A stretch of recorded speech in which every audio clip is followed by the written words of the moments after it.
दशक 15वा. समास 5वा. चंचल लक्षण. श्रीराम. दोघा नैसी तीन चालती, अगुणी अष्टधा प्रकृती, अधोर्ध सांडून वर्तती, इंद्रफणी ऐसी श्रीराम. पणतोडे भक्षितो पणजा, मूल बापास मारी ओजा, चुकाऱ्या गेला राजा, चौघा जणांचा श्रीराम. देव देवाळ्यामध्ये लपाला, देऊळ पूजिता पावे त्याला, सृष्टीमध्ये ज्याला त्याला, ऐसेची आहे श्रीराम. दोन्ही नामे एकास पडली, लोकी नेमस्त कल्पिली, विवेके प्रत्यय पाहिली, तो एकची नाम श्रीराम. नाही पुरुष ना वनिता, लोकी कल्पिले तत्वता, याचा बरा शोध घेता, काहीच नाही श्रीराम. स्त्री नदी पुरुष खळाळ, ऐसे बोलती सकळ, विचार पाहता निवळ, देह नाही श्रीराम. आपण आपणास कळेना, पाहो जाता आकळेना, काशास काहीच मिळेना, उदंडपणे श्रीराम. एकलाची उदंड झाला, उदंडची एकला पडिला, आपणासी आपला, गलबला सोसवेना श्रीराम. एक असोन फुटी पडिली, फुटी असोन स्थिती एकली, विचित्र कळा पैसावली, प्राणीमात्री श्रीराम. वल्लीमध्ये जळ संचरे, कोरडेपणे हे वावरे, बोले वाचून न थिरे, काही केल्या श्रीराम. झाडांमध्ये केली आळी, झाडे धावती निराळी, कित्येक झाडे अंतराळी, उडवून जाती श्रीराम. भूमीपासून वेगळी झाली, परी ते नाहीत वाळली, निराळीच बळावली, जेथ तेथे श्रीराम. देवाकरिता चालती झाडे, देव नसता होती लाकडे, नीटची आहे कुवाडे, सर्वथा नवे श्रीराम. झाडापासून झाडे होती, तेही अंतरिक्ष जाती, मुळाने भेदिली जगती, कदापि नाही श्रीराम. झाडास झाडे खात पाणी, घालून पाळली प्रतिदिनी, बोलकी झाडे शब्दमथनी, विचार घेती श्रीराम. होणार तितुके आधीच झाले, मग कल्पकल्पून बोलिले, जाणतयासी समजले, सकळ काही श्रीराम. समजले तरी उमजेना, उमजले तरी समजेना, प्रत्यय विण अनुमानेना, सकळ काही श्रीराम. सर्वत्रांचा वडील कोण, हेची पाहावी ओळखण, भेटे आपणास आपण, जगदांतरे श्रीराम. अंतरनिष्ठांची उंच कोटी, बाहेर मुर्द्याची सांगती खोटी, मूर्ख काय समजेल गोष्टी, शहाणे जाणती श्रीराम. अंतरे राखता राजी, भलत्यास भलताच नवाजी, अंतरे न राखता भाजी, मिळणार नाही श्रीराम. ऐसे वर्तते प्रत्यक्ष, अलक्षी लावावे लक्ष, दक्षास भेटता दक्ष, समाधान होते श्रीराम. मनास मिळता मन, पाहोन येती निरंजन, चंचळ चक्र उल्लंघून, पैलाड जाती श्रीराम. एकता जाऊन पाहोन आले, मग ते सन्निध देखिले, चर्मचक्षी लक्षिले, न वचे कदा श्रीराम. नाना शरीरी चंचळ, अखंड करी चळवळ, परब्रह्म ते निश्चळ, सर्वांठाई श्रीराम. चंचळ धावे एकीकडे, वोस पडे दुसरेकडे, चंचळ पुरे सर्वांकडे, हेतो घडेना श्रीराम. चंचळ चंचळास पुरेना, आवघे चंचळ विवरेना, निश्चळ अपार अनुमाना, कैसे येते श्रीराम. गगनी चालिली हवावी, कैसी पावेल पार पदवी, जाता मध्येच विजावी, हा स्वभावची तिचा श्रीराम.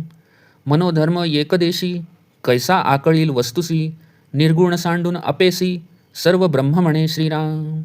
नाही सारासार विचार, तेथे अवघा अंधकार, खरे सांडून खोटे पोर, नेणते घेते श्रीराम.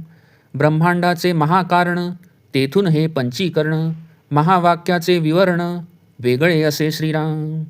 महत्तत्व महद्भूत, तोची जाणावा भगवंत, उपासना हे समाप्त, येथून झाली श्रीराम.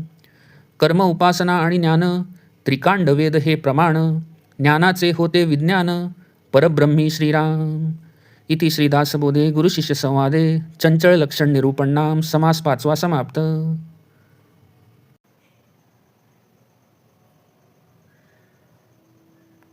दशक 15वा. समास 5वा. चंचल लक्षण. श्रीराम.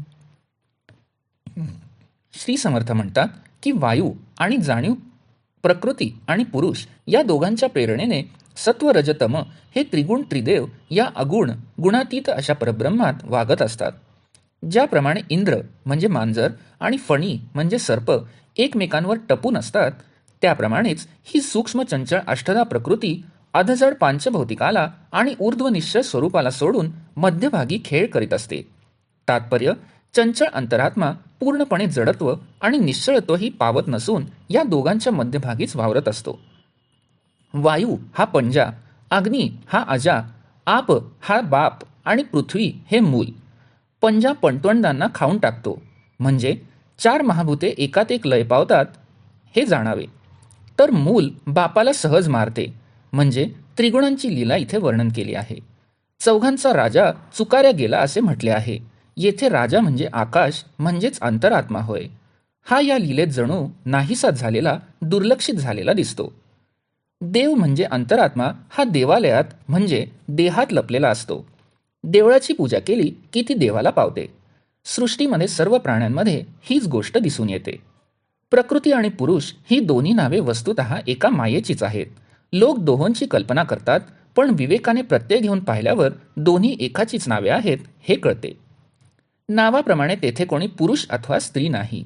लोकांनी तत्वांच्या ठिकाणी अशी कल्पना केलेली आहे. सारासार विवेकाने ह्याचा शोध घेतल्यावर कळून येते की खरे तर तेथे काहीच नाही. स्त्रीलिंगी नदी आणि ओढा पुल्लिंगी असे सर्व लोक बोलतात. विचार करून पाहिले की कळते की पाण्याला स्त्री अथवा पुरुषाचा देहच नाही. आपण कोण हे आपल्यालाही कळत नाही. शोध घ्यावा तर तेही जमत नाही. अफाटपणामुळे, उदंडपणामुळे कशाचाच कशाशी मेळ बसत नाही. एकला एक होता तोच उदंड झाला आणि उदंड होऊनही तो एकला एकच असतो. आपलाच गलबला आपल्याला सोसवत नाही असे होते. एक असून त्यात फूट पडल्याने अनेक झाल्यासारखा दिसतो, पण प्रत्येकात भिन्नत्व दिसत असले तरी अंतरस्थिती अंतरात्मा एकच होय. अनेक रूपात भासूनही एकत्व भंगू न देण्याची ही अंतरात्म्याची विचित्र कळा सर्व प्राणीमात्रात पसरली आहे. वेलीमध्ये पाणी भरून राहिलेले असते, पण तिला स्पर्श केला तर ओलेपणा जाणवत नाही. ती बाहेरून कोरडीच असते, पण ओलेपणाशिवाय ती काही केल्या जगूच शकणार नाही. झाडांना पाणी घालण्यासाठी खाली आळी केलेली असतात. पाणी मिळाल्याने झाडे आकाशात वाढतात. कित्येक झाडे आकाशात उंच वाढतात, तर काही झाडे म्हणजेच पक्षी वगैरे तर उडून जातात. जमिनीपासून वेगळी झाली तरी ती वाळत नाहीत. ती जेथे तेथे आकाशात जोमाने वाढतात. अंतरात्मा आहे म्हणून देह जगतो. अंतरात्मा नसेल तर झाडाचे लाकूड होते हे सर्व स्पष्टच आहे. त्यात गुप्त काहीच नाही. झाडापासून झाडे होतात, तीही झाडे आकाशात जातात. देहरूपी झाडाच्या मुळ्या जमिनीत मुळीच जात नाहीत. मुळाने पृथ्वी भेदली असे कधी होत नाही. झाडांना झाडेच खतपाणी घालून रोजच्या रोज पाळतात. जी बोलकी झाडे असतात ती शब्दांचे मंथन करून त्यातील जे सार असते त्याचे ग्रहण करतात. जे काही होणार असते ते आधीच होऊन जाते, पण त्याचे विवेचन आपापल्या कल्पनेप्रमाणे शास्त्रकारांनी केलेले आहे. जो ज्ञानी असतो त्यालाच सर्व काही नीट समजते. एखाद्याला ते समजले तरी उमजत नाही, दुसऱ्या कुणाला ते उमजते पण समजत नाही. जोपर्यंत प्रत्यक्ष अनुभव येत नाही तोपर्यंत त्याची संपूर्णपणे कल्पनाही करता येत नाही. सर्वाहून श्रेष्ठ कोण याचा विचार करावा. त्याची म्हणजेच अंतरात्म्याची ओळख करून घ्यावी, म्हणजे आपली आपल्याला भेट होते, म्हणजेच स्वस्वरूप अनुभव येतो आणि तोच अंतरात्मा सर्वांच्या अंतर्यामी आहे हेही कळून येते. जे अंतर्निष्ठ असतात ते फार उच्च कोटीचे जाणावे. जे बहिर्मुख असतात त्यांची संगती खोटी म्हणजे वाईट असते. पण मूर्खाला या गोष्टी कळत नाहीत. शहाणे लोक असतात तेच सर्व जाणतात. आपण जर दुसऱ्याचे अंतःकरण जाणून त्यास प्रसन्न केले तर कुणीही आपल्याला नावाजतो. आपण जर दुसऱ्याचे मन जाणून त्यास समाधान होईल असे वागलो नाही तर भाजीसारखा क्षुद्र पदार्थही आपल्याला प्राप्त होणार नाही. हे असे प्रत्यक्ष घडते हे आपल्याला दिसून येते.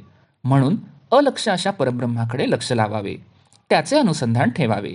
अशा प्रकारे जो आत्मानुभवाविषयी दक्ष असतो त्याला दुसरा दक्ष माणूस भेटला की अत्यंत समाधान लाभते.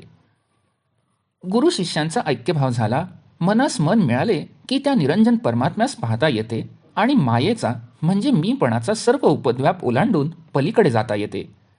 एकदा त्या निरंजन परमात्म्याचा अनुभव आला की तो सदैव अगदी जवळच आहे असे दिसते. म्हणजे जेथे पाहावे तेथे सर्वत्र तोच दिसतो. पण चर्मचक्षुने म्हणजेच डोळ्याने त्याचा अनुभव कधी घेणे शक्यच नसते. नाना शरीरात तो चंचळ अंतरात्मा अखंड चळवळ करीत असतो, पण परब्रह्म मात्र सर्वत्र घनदाट कोंदाटलेले असले तरी ते निश्चळच असते. चंचळ असते ते एकीकडे धावले की दुसरीकडे ओस पडते. चंचळ सर्व ठिकाणी एकाच वेळी पुरे पडेल असे कधी घडूच शकत नाही. चंचळ असा हा अंतरात्मा चंचळाच्या म्हणजे मूळ मायेच्या सर्व व्यापालाच जर पूर्णपणे ओळखू शकत नाही, तर अपार आणि निश्चळ अशा परब्रह्माची तो कल्पना तरी कशी करू शकेल? दारूचा बाण पेटविल्यावर तो आकाशात उंच जातो, पण तो आकाशाला भेदून पलीकडे कसा जाऊ शकेल? जाता जाता तो मध्येच विझतो, कारण तो त्याचा स्वभावच आहे. त्याप्रमाणेच मन हे एकदेशी असल्याने सर्व व्यापक अशा परब्रह्म वस्तूला कसे जाणू शकेल? जो भाग्यहीन असतो तोच परब्रह्माचा साक्षात अनुभव नसल्याने सर्वच ब्रह्म आहे असे म्हणतो. जेथे सारासार विचार नसतो तेथे सर्व अंधकारच असतो. अज्ञानी माणूस सत्य असे सार सोडून खोटे असार ग्रहण करतो. एखाद्या लहान अज्ञानी मुलासारखेच त्याचे हे वागणे असते. ब्रह्मांडाचा महाकारण देह म्हणजे मूळ माया होय. तेथूनच पंचमहाभूते व पंचीकरण वगैरे उत्पन्न होते. पण महावाक्याचे विवरण हे यापासून अगदी वेगळे असते. महत्तत्व सर्वात श्रेष्ठ तत्व आणि महद्भूत म्हणजे सर्व उत्पन्न झालेल्या वस्तूतील श्रेष्ठ वस्तू होय. म्हणजेच जाणीव कळा किंवा जगज्योती अथवा अंतरात्मा होय. तोच षड्गुण ऐश्वर्ययुक्त भगवंत जाणावा. त्याचे निरंतर अनुसंधान हीच खरी उपासना होय. मूळ मायेतच द्वैतरूपी उपासनेची समाप्ती होते. कारण अनुसंधान करता करता परब्रह्म वस्तूशी तादात्म्य झाले की त्या वस्तूखेरीज दुसरे म्हणून कोणी उरतच नाही. तर कोण कोणाची उपासना करणार? कर्म, उपासना आणि ज्ञान हे वेदांचे 3 भाग प्रमाण मानले जातात. पण याप्रमाणे वेदाचे ज्ञान झाले तरी ज्यावेळी परब्रह्म वस्तूशी ज्ञाता एकरूप होतो त्यावेळी तो पूर्णता प्राप्त करतो. यालाच विज्ञान म्हणतात. ज्ञानाची परिसमाप्ती विज्ञानात होणे हेच महत्त्वाचे आहे. इति श्रीदासबोधे गुरुशिष्य संवादे चंचळ लक्षण निरूपणाम समास 5वा समाप्त.